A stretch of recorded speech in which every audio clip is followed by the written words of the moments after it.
Now, if you've made a mistake and got too much of it out here, I got a pretty good job there on the distance out. But if you've made a mistake and come out a little too far here with this antelope, just grab a hold of these legs and cut back here for the final.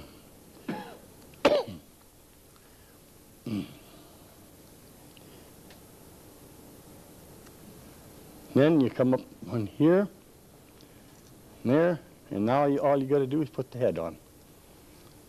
Whip finish. Some of you folks have whip finishers. I use the hand. I used to use a whip finisher. I don't think I'd be able to use one anymore. It's long. Just one extra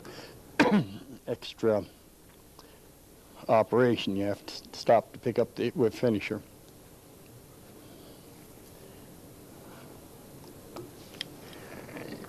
About 3 weeks ago, Buck Metz called me up. He the Metz hackle, and he said, "Do you remember the 2 grasshoppers you gave me at the conclave?" Well, I didn't actually remember that I gave him to. I didn't remember talking to him and everything. And he comes. I've known him for a couple of years, 3 years, but I give all the flies away that I tie at these demonstrations. Now but he said, "Remember the 2 flies I gave you?" And I said, "Oh yeah, I remember. I didn't, but I lied a little bit." And anyhow, he says, went over to Armstrong Creek, and he said, those fish were working on some grasshoppers, and he said, "I had some grasshopper patterns of my own and some other patterns that but he said, and I tried them, they didn't work." He said, "I had some refusals, or they just didn't work, period." And he said, "I had your 2, and I wanted one for a pattern." He said, "Because they looked pretty good to me." And he said, "Yeah." He'd heard that they'd work pretty good. So anyhow, he said he put one on, decided to put one on. He wasn't keeping for a pattern, but he put one on. And he said, the first cast, this is exactly the way he told me the story over the phone. He says, a big fish. So I took the fish off and released him, and he says, I made another cast and another big fish. So then he said he made 2 or 3 other casts, and he says, I don't think there was any fish there because I seen one rise up the creek, and he says, I waited up there, and first cast, a big fish. And he said he broke one of the hoppers off, that other hopper off, and he says, then I only had one left. And he said, I didn't know whether to use it or just forget it and take it home because I wanted to use it for a pattern. Well, he said he decided he would take it home. And he said, shortly after he got home, Dave Whitlock come by. And he said he told him the story, and Dave said he wanted to see the hopper. And he says, I showed it to him, and he says, I'll let him talk me out of that hopper. I says, Dave Whitlock was pulling your leg, because I gave, you remember out there?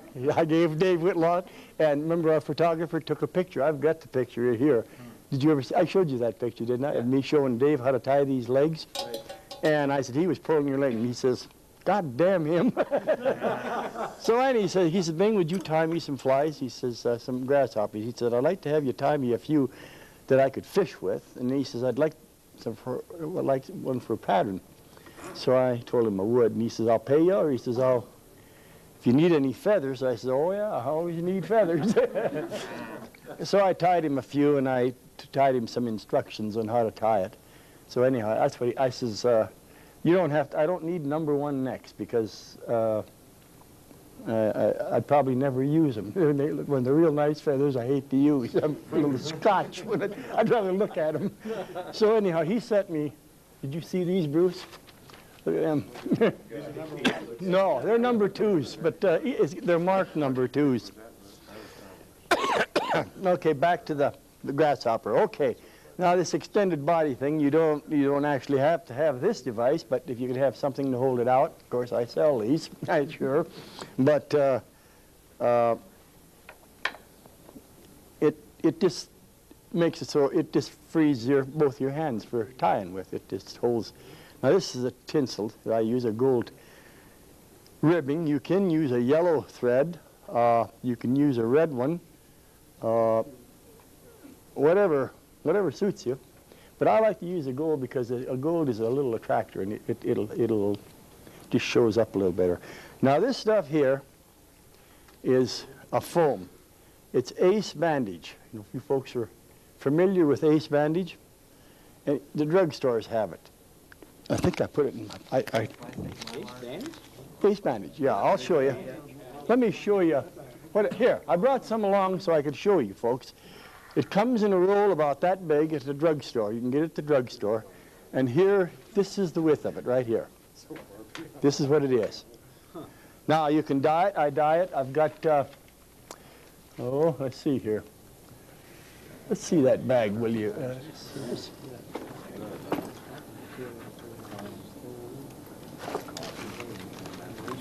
Okay, here's a little contraption I got here. These are Teflon tape bags. But now this is all Ace bandage here. This color here, see? This is the different colors. I haven't dyed any green yet because I don't fish where there's green grasshoppers. But there is completely green grasshoppers. And if I fished where there was green grasshoppers, I would dye some green.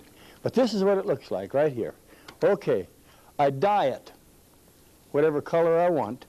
Then I take this and I fold it. Well, I usually a piece about that long, but this is the way I do it here. Fold it this way, back that way, back and forth that way. Then I have a paper cutter, or you can go to wherever they have a paper cutter, and then I put it in the paper cutter and I cut it in these whatever strips I need. Now I want to tell you, if you'll see under this light, you get up close here, and see how it kind of sparkles? That has a really a fish catching effect to it. I mean, it catches fish because of it looks sort of greasy like a bug does.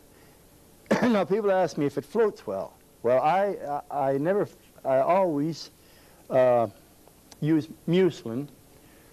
I don't know if I have, you know what mucilin is. It's a line dressing. The one in the red can. You have it at your store, don't you, Ralph? I use mucilin. And I finally got carbon-tet this year. I finally got some. One guy brought me a quart of it. Another guy brought me a gallon of it. It's been banned on the market for 17 years, I think. And when they banned it, I used it 17 years ago. But when they banned it, I took the substitute. I don't remember the name. It didn't work with a damn. So I finally ended up with gasoline to dissolve mucilin. And I have those little hourglass bottles of silicone. Take that cork out and then make my mixture of mucilin and gasoline or carbon-tet. Carbon-tet evaporates much quicker. And I put a chunk of mucilin about so big or a little bit bigger, put it in the jar, put just a little carbon-tet or gasoline, put it under the hot water faucet until it melts, and fill it up and shake it. And I tie a shoestring around it, and I have that box that you use with those flies, those tiered boxes. But you can hang it on your vest or whatever. And when it's cold, like in the spring, you have to put it in your pocket inside because it'll start congealing, getting thick. You dunk that in there, and I think it's the best fly dressing there is. So, but that seals this, what I'm getting back to, it seals the bodies of this stuff. Now, this is the natural color. This makes, when this is in this natural color, it makes one of the hell of a good pale morning dun pattern on an 18 that I tie it on this here, and it makes a real, I'll tie one in a little bit for you of this. I'll finish this grasshopper up so you guys can see the, now, here is a important, what bandage did you call that? This Ace bandage. Ace bandage. Johnson & Johnson makes it. You can get it at most drugstores. And this is the width of it. The rolls are about so big. Now, I don't know how much it costs because I've never bought any, but that's where the guys, what's that? Probably an 18 or 25 years. There's quite a bit. Yeah, it's not, I don't think, no, I've got, the Army, my boy in the Army says, Dad, he says, God, he says, we're using that all the time. If you get sprains, sprained ankle, wrist, sprain, that's what they use it for. They wrap it, and it sort of generates heat, and it takes care of sprains, keeps it from get swelling or whatever, keeps the soreness down. Now this step right here. Now that's art foam. Okay, here's art foam right here. This is art foam. Now this here is what I used to build up on the green drake underneath, and to use a floss over the top. The only reason you could use, now if you had green grasshoppers, you could use this, right, you could. But if you're tying real small flies, like 18s, 20s, 22s, 24s, then you can't cut this thin enough where you can this stuff. You can use this on 28s. So that's, I'm glad you asked that because, but this is too heavy. This is too heavy to do that with. Now I'll use some of this here. When I tie you a green drake, I'll use this to build up the body because the green drakes are real fat in body. Now here's an important step when you're doing this or the green drake or any extended body when you're coming out here. You come under the fish hair. Now this is fish hair. That's the beam of the fish hair. Under the fish hair, over the top of the hook and under the hook. Because if you don't do that, you'll have a void spot right there. Now, it'll leave a little hole there where lots of times your mucilin won't get in there. It'll have a chance to get in within the float. But another thing, it's fisherman appeal. It just doesn't, you have a void spot there. The fish don't really care, I don't think, but if you're trying to impress somebody, then you got a good-looking fly. So you just will tie it so it looks good, and then you go right on out.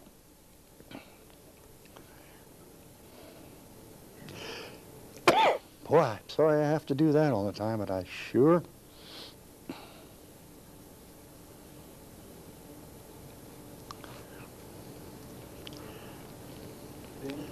How many fibers have you got in there? In that tail? In this here? I have 3 in there. You could go down to 2 if you'd want. Because on a 2-tail mayfly, I use just 2. I've had that, a lot of people have asked me, is that enough? Yeah, this fish hair is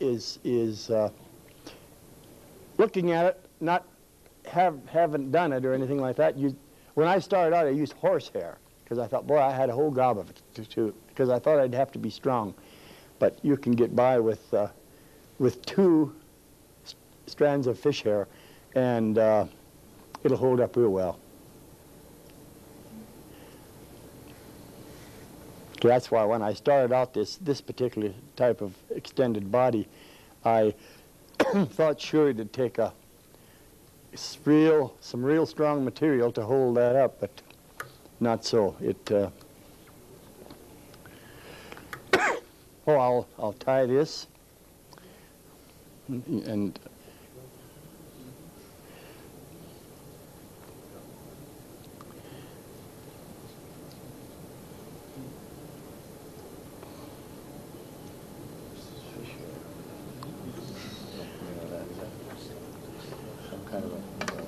I think Ralph has that down in your shop, don't you, Ralph?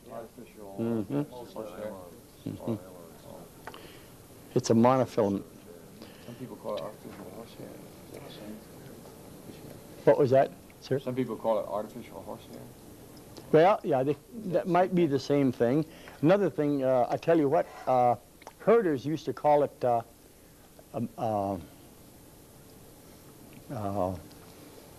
Mylon, I think. Mylon is what they called it. So it's a 4/1000 monofilament.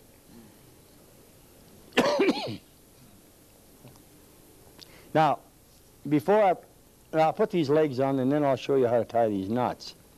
Maybe most of you guys know it already. I don't know. I've showed a few around. Have you forgot? Okay.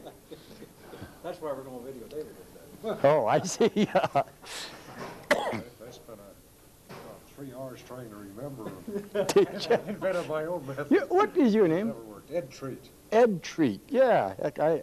I met you, where did I meet you? Down here last year. That's right. Now, when you're putting these legs on, that knot is right to the end of the body, is where I like to put it. If you make it longer than that, the legs are sticking out too far, and if you make it shorter, that don't really give the effect. I think the fish has got to see those legs. I don't know. I haven't talked to them lately, but I usually have that cut off to the... Now, when you get this on, pull this leg over, 1, thread that way. Don't be afraid to handle the material. One into there.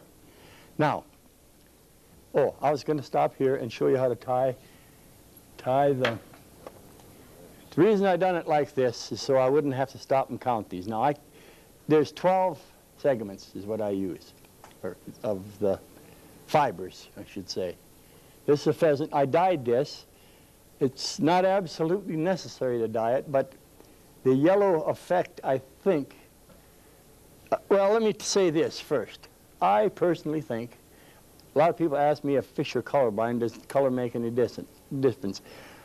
I personally think that a fish can detect color better than any living thing. That's just my idea. I might be completely wrong, but I've done a lot of experimenting with colors. And if you don't believe it, look at some of my, these are all different blends of hair in here. I carry these with me. And a lot of people say, hey, them are all the same color, like these right here. They're not. But the slightest change of color they can detect, I think. So, take it from there. Now, okay.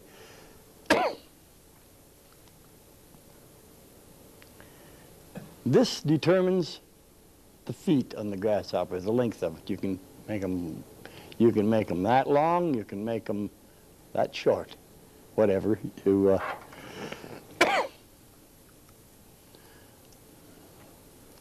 I counted these out so I wouldn't have to waste your time here counting these out and get the other. Now let's see. You turn it to a, trying to get this so everybody can see. The letter P, if that, you remember, just make like a letter P. That's what I, just take it and turn it like that. Form a letter P. Then stick this through. Let's see if I can get around here. So you stick this through here. Grab a, yeah, I forgot about the camera. And then just take and you turn this. Twist the, so the feet come out.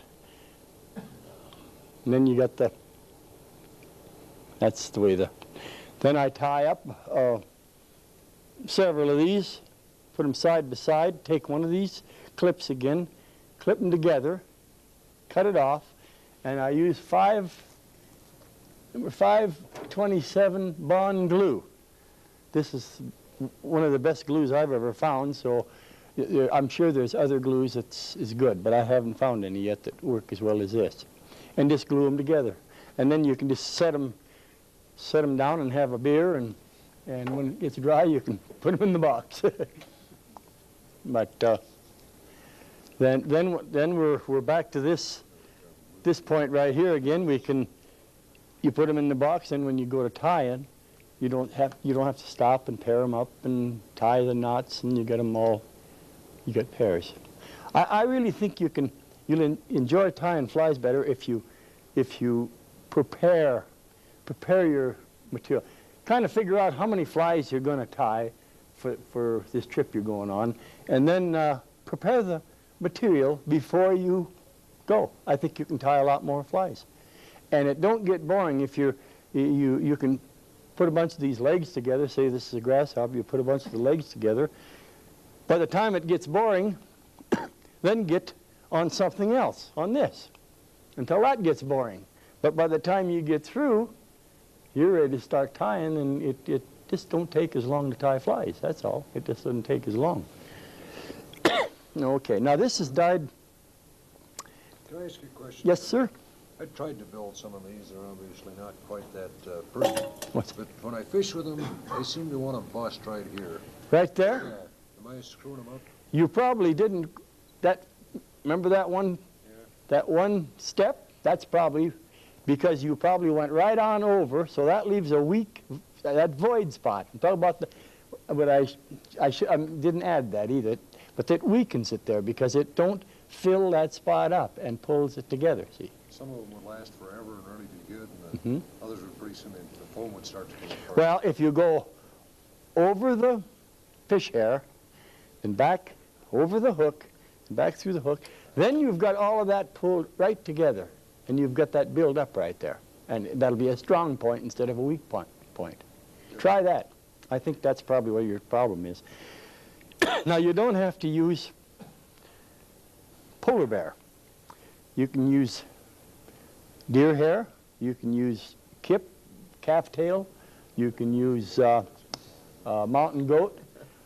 And you can actually use some, I think you use a little red because red is an attractor, and that black grasshopper has red on his wings. I mean, that shows up on his wings, and I think fish can see red real well, because if you know, guys that fish with lures and everything are really fussy about the color of lures that they're using, and there's usually, on a bronze one, they got red spots on it, and red and green, but there's usually red on a lot of different types of lures. Now this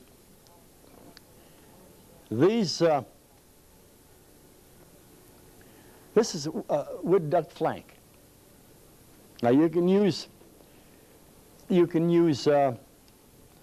mallard flank, you can use pheasant feathers, you can use goose feathers. I've got those cutters. And, I showed these guys them cutters a little bit ago. There's some right back here. Oh, that. The new ones you got? Yeah, those are the new ones there. This is, well, I'll show you right now. I do have some, here. I'll go ahead and cut one of these out with one of these. I'm going to use my pad here because these are new. This guy over in Montana makes these, and he kind of more or less promoting them for him. Now this is the way these are made. Now I put this plastic cement on them here. Testor's plastic cement and head cement mixed. 2/3 plastic cement, 1/3 head cement. And I treated these, and they're kind of stiff, see. Okay. Probably be better off by turning it this way. Now, you get that to the center, and here we had here, there.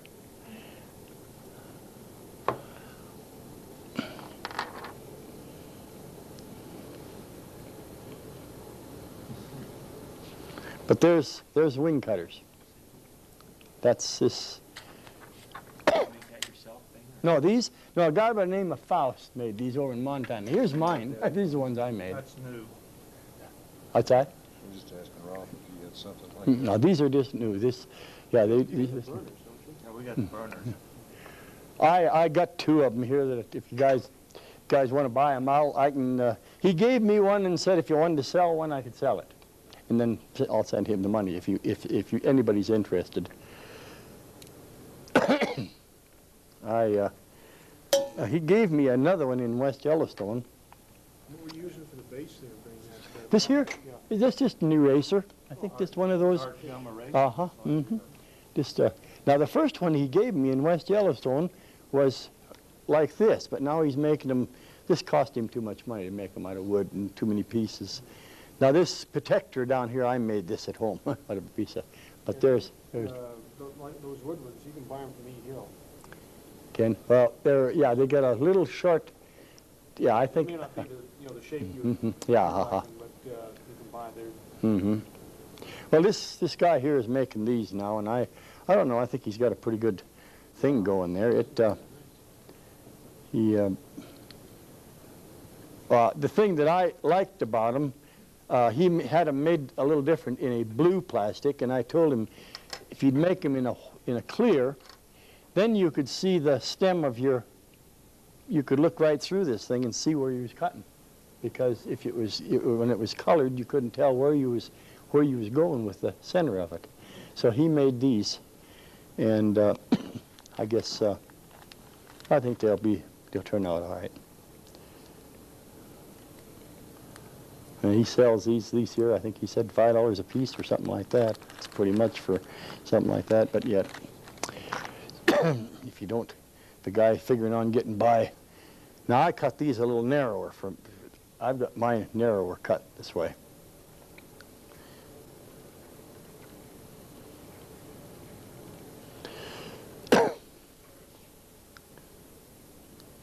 Remember last year you were talking about using gadwalls for that. Oh yeah, now you can.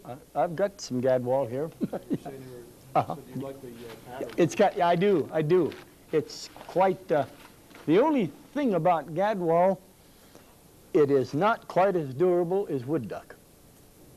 Not quite as durable. Same way with, mallard wings. You've noticed that we use them mallard wings for wings. They're more durable than pintail or anything else. Yeah, they're. So no hackles. Mm-hmm. Yeah. Where's that little? I had a. That's the box. Yeah. Now here I've got. I got a variation. Here's some gadwall in here. Here's some gadwall flanks right there. See. And this is dyed mallard. And this is dyed mallard here into a wood duck. This is natural wood duck. This is pintail drake. Makes a hell of a good. And this is mallard here.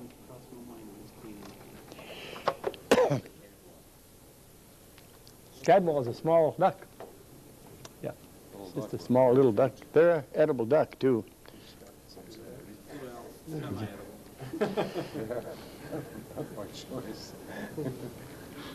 Now, like this rock chuck here, this, like I say, this gives you a gauge and